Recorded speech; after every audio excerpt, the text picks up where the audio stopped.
It is June 24th, 2026, and the world is watching two separate wars reach their most dangerous and unpredictable inflection points simultaneously. One in Eastern Europe, where Ukraine is quietly executing one of the most audacious strategic campaigns of the entire four-year conflict, and one in the Middle East, where a fragile, contested peace framework between the United States and Iran is already showing cracks deep enough to swallow any hope of a permanent settlement.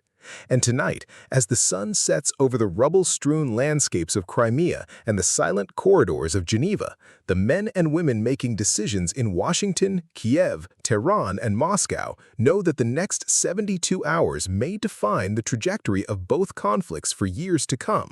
Because what is unfolding right now is not just a series of military strikes and diplomatic disagreements, it is a clash of narratives, a battle of wills, and a test of whether the international order can hold together when the most powerful nation on earth is fighting two proxy-adjacent conflicts at once, while its own Senate is voting to restrain its commander-in-chief.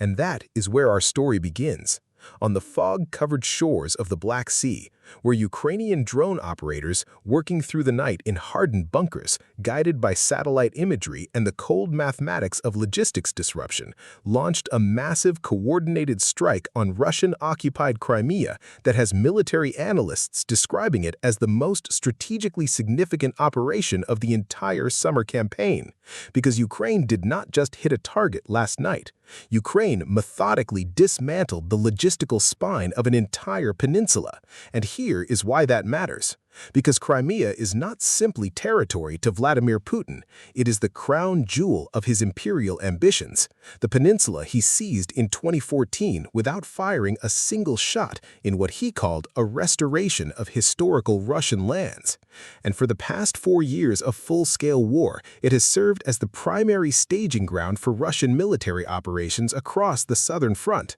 the hub through which soldiers, fuel, ammunition, food, and reinforcements flowed down to Russian positions in Kherson, Zaporizhia, and Donetsk. And so when Ukraine struck a critical railway bridge crossing the North Crimean Canal, a bridge on the Kerch-Dzhankoi line, the single most important rail corridor connecting Crimea to Russian-held mainland Ukraine, it was not merely blowing up infrastructure, it was severing an artery. And Ukrainian military officials confirmed the strike alongside hits on a thermal power plant in the Tavria region and over 60 additional Russian military targets across the peninsula in a single overnight operation. And the consequences on the ground in Crimea are immediate and visible. Russian-installed authorities have already been forced to suspend gasoline sales to civilians, which is an extraordinary admission of vulnerability in the middle of peak summer tourist season, when the peninsula would normally be packed with Russians on vacation. And now its Ministry of Sport has canceled all children's sporting events and competitions through September 1st,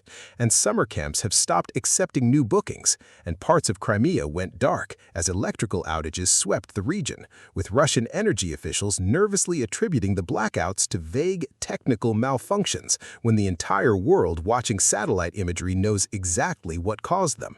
And this is the strategic logic that Zelensky has been building toward for months, not a frontal assault that would cost tens of thousands of Ukrainian lives trying to storm hardened Russian defensive lines, but a methodical campaign to make Crimea economically and militarily untenable, to drain it of fuel and power and resupply capacity until the Russian military presence there becomes unsustainable. And Ukrainian officials have been explicit about this. The commander of the Unmanned Systems Forces, Robert Brovdi, known by his call sign Magyar, said publicly that Ukraine's plan is to isolate Crimea entirely, to prevent Russian forces from operating on the peninsula and in the occupied territories south of the front line. And the evidence suggests that plan is working. Because over the past several weeks, Ukrainian strikes have destroyed or severely damaged the Chonhar Bridge, a major crossing linking Crimea to mainland Ukraine, alongside road bridges over the North Crimean Canal near Stavki, armored vehicle convoys near Armyansk, the FSB border service building in Armyansk, and now the railway bridge over the canal near Rozdolne. And taken together, these strikes represent a coherent campaign of operational isolation that Russia's military planners are scrambling to counter and largely failing. And on the Black Sea itself, the situation is equally dramatic, because overnight, Russia attempted a multi-vessel unmanned surface vessel attack on Ukraine's southwest coast, launching what Ukrainian Defense Ministry advisor Serhiy Bestkrisnov reported were multiple Starlink-equipped kamikaze boat drones targeting Ukrainian coastal positions, and Ukrainian forces intercepted and destroyed every single one of them before they could reach their targets, which is itself a remarkable demonstration of how far Ukraine's maritime defense capabilities have advanced in 4 years. And meanwhile, in the Kharkiv region, Russian artillery strikes and drone strikes hit 16 separate settlements in a single 24-hour period, killing 1 person and injuring 4 more, in a continued pattern of attritional bombardment that Moscow has been escalating as its ground advances have stalled. And Ukraine's air defense forces neutralized 118 of the 135 Russian drones launched against Ukraine in the evening of June 22nd alone, which reflects both the scale of Russian aerial attacks and the growing capability of Ukrainian air defense to absorb and defeat them. And the frontline math is brutal. Russia has now lost an estimated 1,394,530 personnel since the start of its full-scale invasion, including approximately 1,390 in just the past 24 hours, and yet Putin shows no sign of reconsidering his war aims, instead hosting graduates of Russia's highest military academies at the Kremlin on June 23rd and drinking toasts with them while simultaneously warning through his foreign minister Sergei Lavrov that Russia stands ready to ensure the security of Belarus, language that carries unmistakable menace given that it was Belarus territory that Putin used as the launching pad for his initial invasion of Ukraine in February 2022. And that brings us to what may be the most explosive new development in the entire conflict. President Zelensky issued a direct ultimatum to Belarusian dictator Alexander Lukashenko, warning that Belarus has 1 week to remove relay stations on its territory that Ukraine says are being used to transmit targeting signals to Russian drones attacking Ukrainian cities. And Zelensky was not subtle about the consequences of inaction. And Russia's response was swift and predictable. Lavrov called Zelensky a Fuehrer and accused Ukraine of trying to drag Belarus into the conflict. But analysts note the bitter irony that Moscow's accusation of provocation comes from the same country that launched its full-scale invasion using Belarusian soil as a northern attack corridor. And Ukraine's United Nations ambassador, Andriy Melnik, used a Security Council session on June 23rd to deliver a message that Kiev is done playing defense. He told the council that a ceasefire along the current front line already represents a massive concession from Ukraine's side, warned that Ukraine's willingness to compromise was not open-ended, and closed with words that are reverberating through every foreign ministry in Europe right now. This is just the beginning. And now we cross 11 time zones from Kiev to the corridors of the Bergenstock Resort in Switzerland, and then to the tense streets of Geneva, and then to the halls of the U.S. Senate in Washington, D.C., because the second great crisis of this week is playing out across those 3 locations simultaneously, and it centers on a question that could determine whether the U.S.-Iran war ends in a durable peace or reignites into something far more catastrophic than what came before it. And that question is deceptively simple. Did Iran agree to allow United Nations nuclear inspectors into its bombed facilities, or did it not? Because both sides are insisting they are right, and both cannot be. And the implications of that disagreement extend far beyond a scheduling dispute. They go to the heart of whether the Memorandum of Understanding that Presidents Trump and Pezeshkian both signed on June 17th is actually a framework for peace, or a document each side is reading in a completely different language.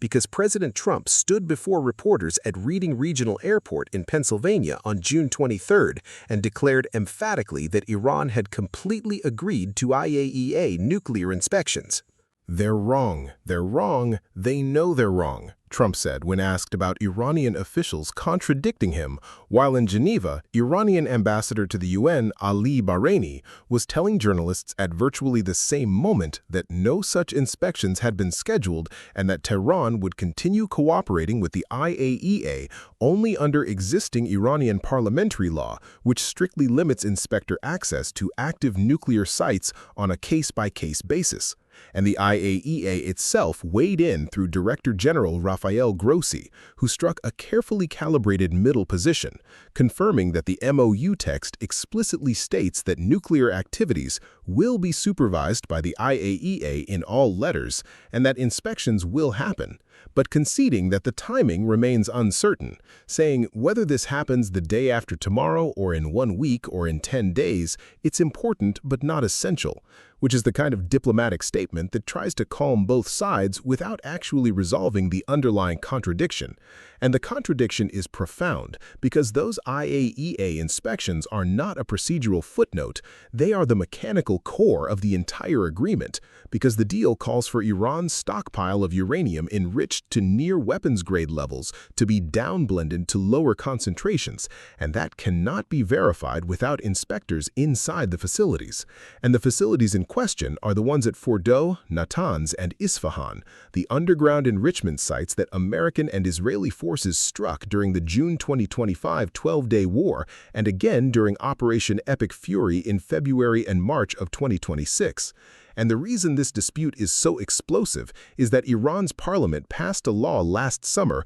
restricting IAEA cooperation specifically because of those strikes, treating them as violations of Iranian sovereignty that justified suspending the kind of access the international community needs to verify any agreement.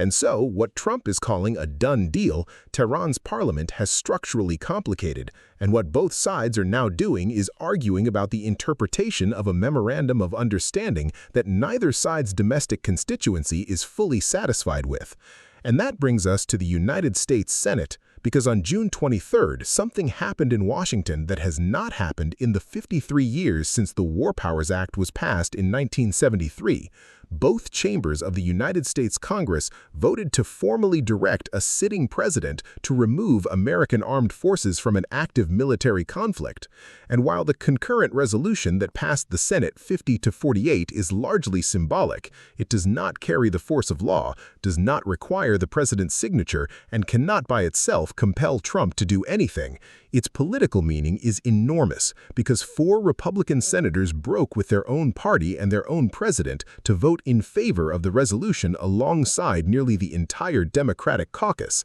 And those 4 Republicans, Susan Collins of Maine, Bill Cassidy of Louisiana, Lisa Murkowski of Alaska, and Rand Paul of Kentucky, did so in the face of direct and explicit pressure from the White House. And Trump's reaction on Truth Social was characteristically incendiary, writing that the Senate had provided aid and comfort to the enemy and blasting the Republican dissenters as losers. And the president went even further when asked about Republican Senator Ted Cruz's criticism of the MOU, telling reporters that anyone who has been critical of it needs to be educated, even if they're friends of mine, and adding, "We have Iran in a position that nobody's ever had," language that suggests Trump views the deal through the lens of personal triumph rather than strategic architecture. And the substance of Republican criticism is worth understanding because it goes beyond procedural objections. The MOU includes a $300 billion fund intended to help Iran rebuild its economy and infrastructure, a figure that has stunned lawmakers from both parties who compare it unfavorably to the $1.7 billion that the Obama administration returned to Iran under the 2015 JCPOA. And Senator Cruz called it giving billions of dollars to theocratic lunatics who want to murder us, and said the president was receiving really bad advice. And meanwhile, Iranian President Masoud Pezeshkian added another layer to the negotiations when he announced publicly that Iran's ballistic missile program is entirely off the table. No negotiation will take place on missiles, Pezeshkian declared, a position that puts Tehran directly at odds with the stated goals of the Trump administration, which had cited Iranian ballistic missile capability capable of hitting the American homeland as one of the primary justifications for launching Operation Epic Fury in the first place. And separately, Iranian Ambassador Bahraini in Geneva explicitly rejected Vice President J.D. Vance's claim that the United States and Qatar would have oversight over how Iran spends its unfrozen assets, saying, "Iran is the only country who will decide what to do with its assets. I reject any claim that there would be any role for any other country to have an influence on those decisions," which is a direct public repudiation of a claim the sitting Vice President of the United States made on behalf of the administration just 24 hours earlier. And hovering over all of this diplomatic turbulence is the shadow of Israel, because Israeli National Security Minister Itamar Ben-Gvir said on June 23rd that the United States would be very naive if it believes Iran will truly abandon its nuclear program, and hinted that Israel may act alone against Tehran if the deal collapses, a threat that would blow apart any ceasefire framework, drag the United States back into active hostilities, and potentially trigger a regional conflagration that draws in Lebanon, Hezbollah, the Houthis in Yemen, and Iranian-backed militias across Iraq and Syria. And the Lebanon situation is already fragile. Israeli troops opened fire in the Lebanese town of Nabatia al-Fawqa on June 23rd, killing 2 people and wounding others in what Hezbollah called a blatant violation of the truce, even as the 5th round of Israel-Lebanon talks was underway in Washington, D.C., under a format that includes joint military and political sessions. And mediators Qatar and Pakistan confirmed that a deconfliction cell involving the Lebanese government has been established to oversee the termination of military operations in the country. But Israeli Prime Minister Benjamin Netanyahu immediately undercut that announcement by declaring that his military retains full freedom of action to address any threats, a statement that makes the deconfliction cell's authority effectively meaningless. And through all of this strategic chaos, the one concrete positive development is what is happening in the Strait of Hormuz, because shipping traffic is slowly, tentatively, cautiously beginning to return to the waterway that connects the Persian Gulf to the Gulf of Oman and serves as the passage for roughly 20% of the world's seaborne oil. And in the past 24 hours, nearly 20 dozen vessels transited the strait, 7 cargo ships and 7 tankers moving outward into the Gulf of Oman, while 6 cargo ships crossed inward into the Persian Gulf, including 2 vessels sailing under Iranian flags, which would have been unthinkable at the height of the conflict when Iranian naval forces were actively threatening commercial shipping. And while this is a fraction of the 110 vessels that used to transit daily before the war, it represents measurable movement in the right direction, and the International Maritime Organization has launched a formal evacuation plan for over 11,000 seafarers who have been stranded in the region, some of them for months, and GPS interference that peaked during the most intense phase of U.S.-Iranian hostilities has also subsided in recent days, and 2 U.S. aircraft carriers continue to operate in the Middle East. A visible reminder that Washington's military posture has not fundamentally changed, even as its diplomats negotiate. And the CSIS has published analysis estimating the total cost of the Iran war to the United States between $34 billion and $42 billion, costs that appear nowhere in the fiscal year 2026 defense budget or the fiscal year 2027 budget request, meaning Congress faces a reckoning over war financing that is arriving at precisely the moment Congress is also fighting with the executive branch over war authority itself. And stepping back from the individual events of the past 24 hours to see the strategic picture that is emerging, what we are witnessing is a world in which the old framework of American military supremacy as a stabilizing force is being tested simultaneously on multiple axes. In Ukraine, a smaller nation with Western support is demonstrating that determined, technologically sophisticated asymmetric warfare can genuinely hold a nuclear-armed great power to a standstill and even reverse its advances. In the Middle East, a war that the Trump administration launched with the explicit goals of destroying Iran's nuclear program, eliminating its ballistic missile capability, and potentially achieving regime change, has resulted in a settlement that independent analysts at the Center for Strategic and International Studies have called lopsided, with Iran getting most of what it wants up front and the United States and Israel getting very little. And the 60-day clock on the MOU is ticking, and the fundamental disagreements about nuclear inspections, missile programs, and asset control have not been resolved. They have been deferred. And in a region where deferred disagreements have a historical tendency to explode rather than dissolve, that ticking clock is the most important countdown in the world right now.